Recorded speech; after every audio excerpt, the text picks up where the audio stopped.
समानता श्रेणी।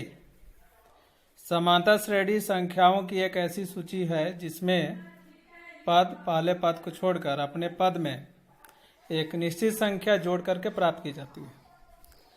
और जो निश्चित संख्या किसी पद में जोड़ा जाता है उसको सार्वंतर यानी कि कॉमन डिफरेंस कहा जाता है और उसको डी से रिप्रेजेंट करते हैं।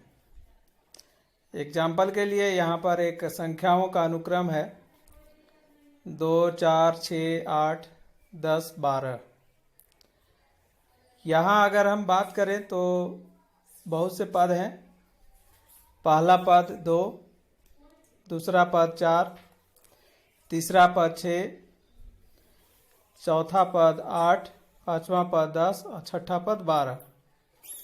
पहला पद 2 में 2 जोड़कर 4 प्राप्त किया गया है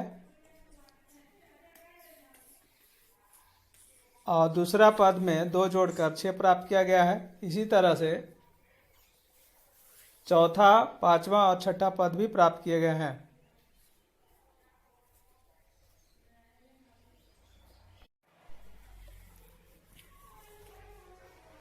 तो समानता श्रेणी में एक निश्चित संख्या जोड़कर अगले पद को प्राप्त कर सकते हैं और अगला पद जो होता है उसमें जब पिछले पद को आप माइनस करेंगे तो सार्वंतर डी का मान ज्ञात हो जाएगा। यानी सार्वंतर डी ज्ञात करने के लिए दूसरे पद में पहले पद को माइनस करना होगा या तीसरे पद में दूसरे पद को या चौथे पद में तीसरे पद को या नहीं तो पांचवें पद में चौथा पद माइनस करके सार्वंतर डी प्राप्त कर सकते हैं। आप यह भी कह सकते हैं कि कोई भी आगे का पद माइनस पीछे का पद सार्वंतर के बराबर होता है। चलिए आप देखते हैं दिए गए संख्याओं के अनुक्रम में पहला पद a जिसको आप a1 भी कह सकते हैं उसका मान 2 है। दूसरा पद का मान यानी a2 4, a3 6, a4 8।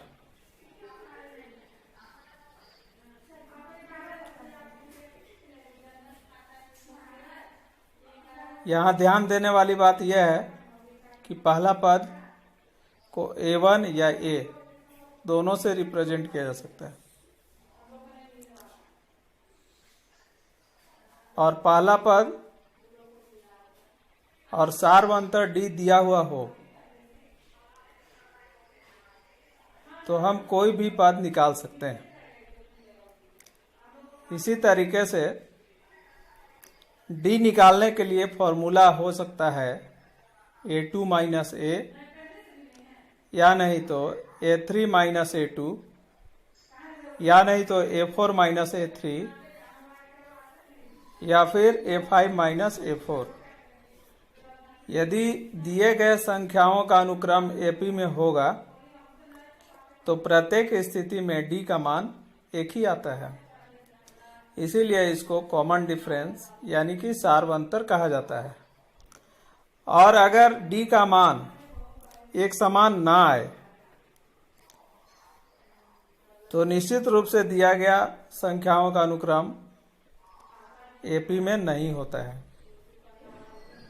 AP में होने के लिए यह आवश्यक है कि प्रत्येक स्थिति में सार्वंतर d का मान एक समान हो।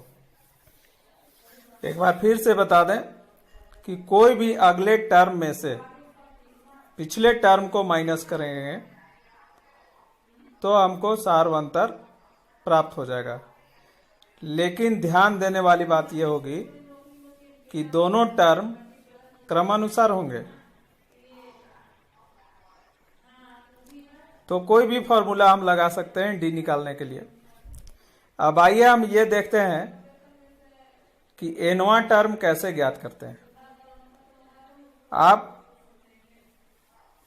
a निकालने के लिए a plus n minus 1 into D का फॉर्मूला लगा सकते हैं। n जितना टर्म आपको ज्ञात करना है, जैसे इस संख्याओं के अनुक्रम में मान लीजिए 50वां टर्म आपको ज्ञात करना है, तो 50वां टर्म ज्ञात करने के लिए आप n के जगह पे 50 रखेंगे और a50 इक्वल टू हो जाएगा 2 प्लस 50 माइनस 1 इंटू 2। ये फॉर्मूला से a का मान रखा गया है 2, n के प्लेस पे 50 माइनस 1 फॉर्मूला में है और d के प्लेस पे 2, क्योंकि हमने देखा है कि यहाँ पर इस संख्याओं के इस अनुक्रम में d का मान 2 आया हुआ है। किसी भी तरीके से जब हम सार्वंतर निकालते हैं तो d का वैल्यू हमको 2 प्राप्त होता है और उसी 2 को यहाँ पर रखा गया है।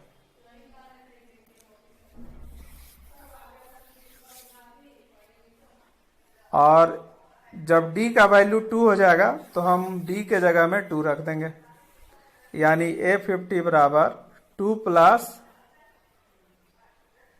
n यानी कि 50 माइनस 1 इंटू डी। और इस तरीके से